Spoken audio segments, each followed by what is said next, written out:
So I'm Melanie Oxley, and I'll be interviewing Yolanda Deloney for Speech 1318. Alright, so think about a person you've met in this class who is now a friend. What type of active perception activities did you two partake in? Very good question, by the way. Well, the person that comes to mind, I would say, that I consider now a friend after getting to know this person very well, would be Valeria. At first, I didn't know Valeria as well, but as I got to know her and I understood how good of a team player she was, and just saw how much she benefited us with all that she brought to the table with our presentation, I've gotten closer with Valeria, and we have a better connection than we had when we started. I believe the skills that I used that I learned from Peterson's book were um, pretty much being vulnerable to the other person.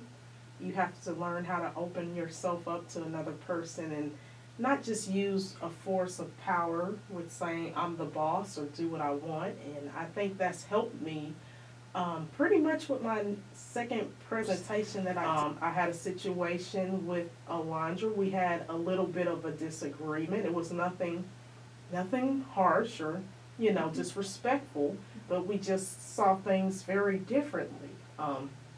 Alondra mentioned maybe we should incorporate more into our play working on the lines versus just freestyling.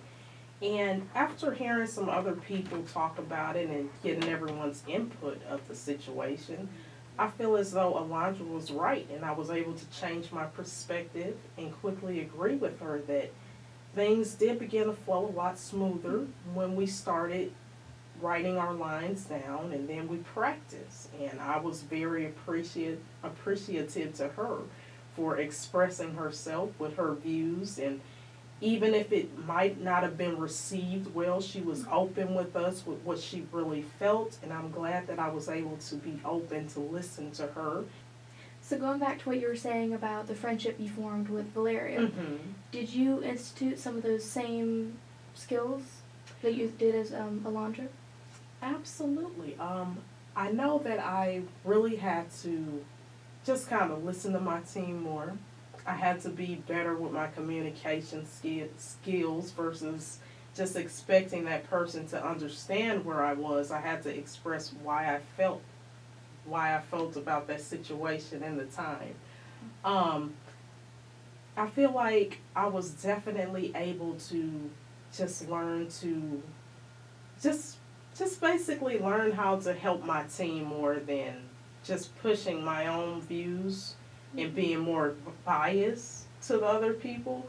I really learned from Peterson that you really have to be able to hear the other person's point of view versus just be biased and just stick with what it is you want to say.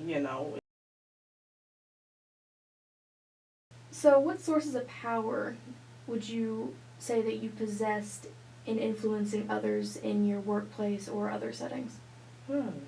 Sources of power that I possess contributed to the other classmates?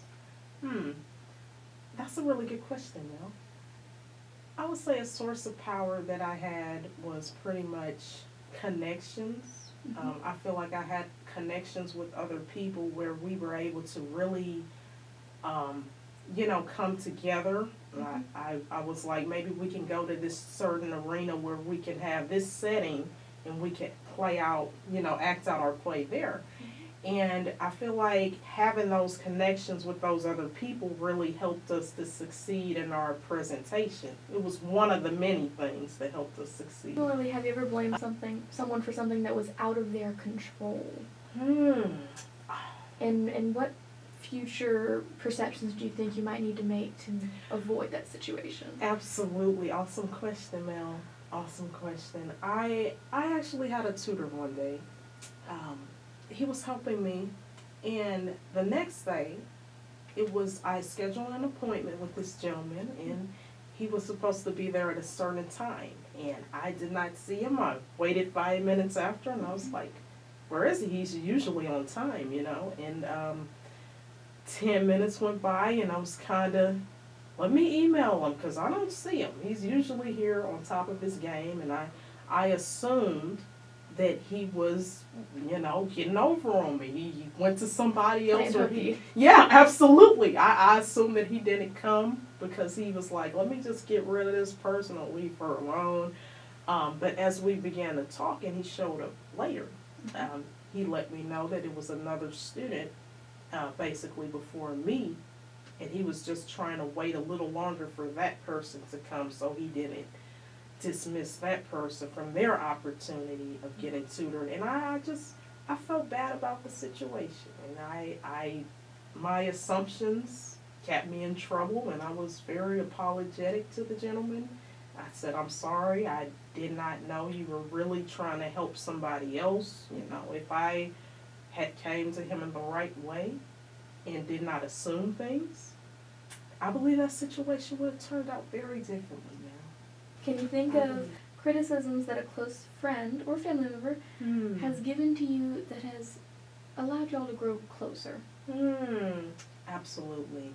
These questions are very great, I must add. I want to go back to my sister. My sister has given me a lot of criticism over the years. She's my older sister, and she tends to tell me about things about me I would rather not hear at times, but I feel as I got older and I became less petty or,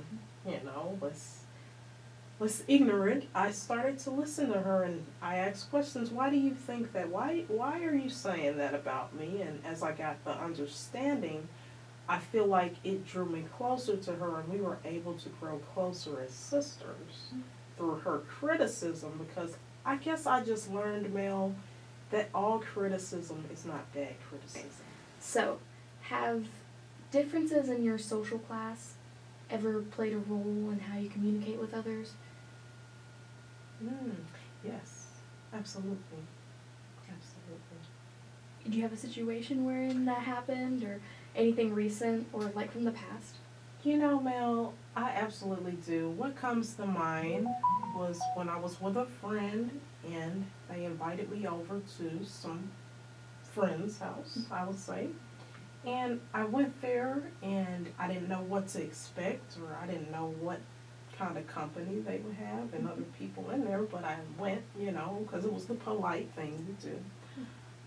When I got in the house, it was a little different to me. Their background was, they were African people, so they had a different culture from my culture in general.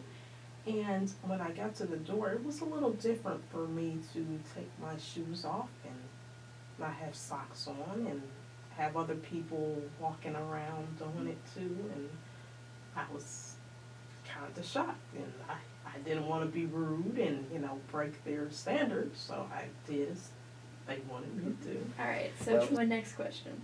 Is it ethical or appropriate for someone from one culture to attempt to change the cultural values of another person's culture?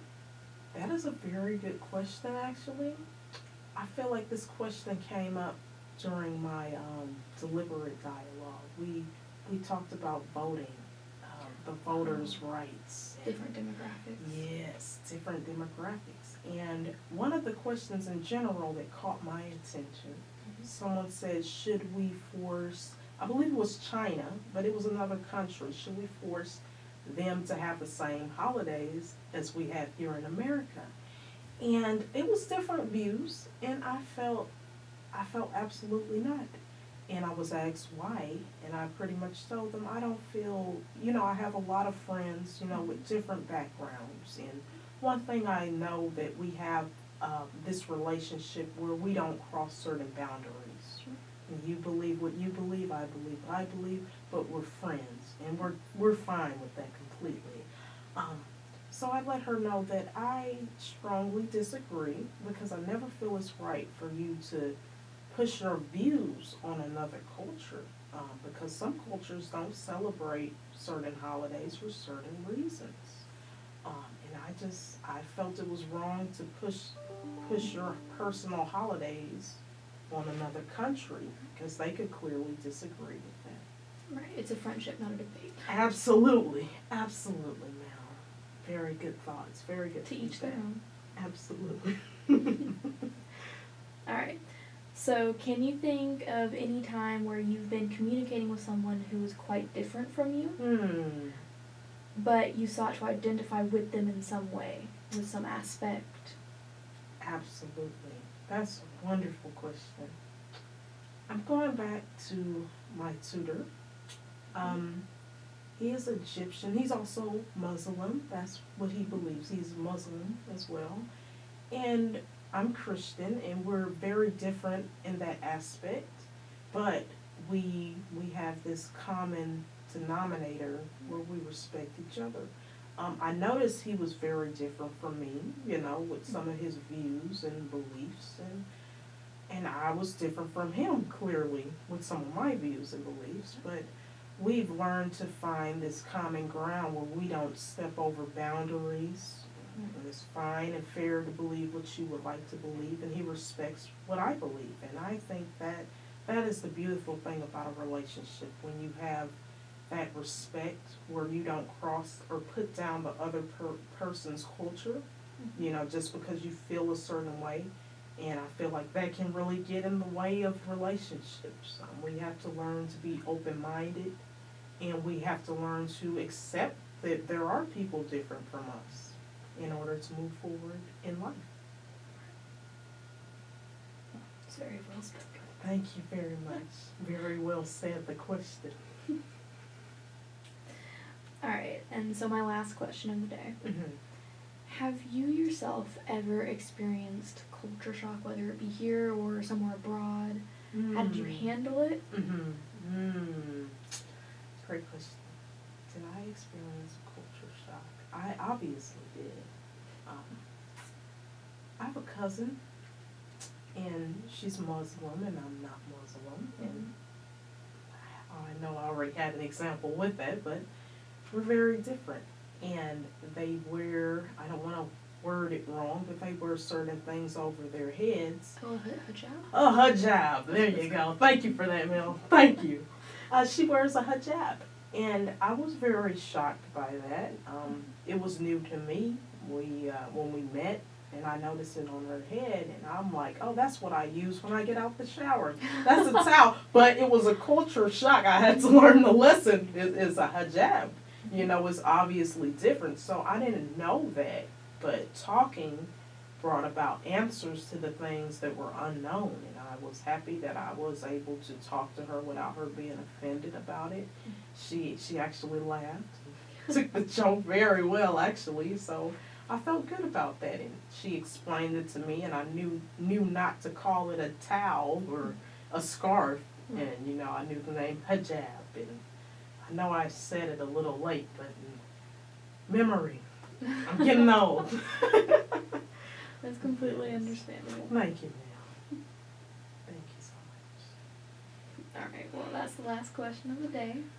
Thank you very much for such a wonderful interview, Mel. You've been great. Thank you. All right, well, thank you. Thank you. All right. Ooh, I got a good chunk. You can crop it. Great. Now you have enough. We just got to knock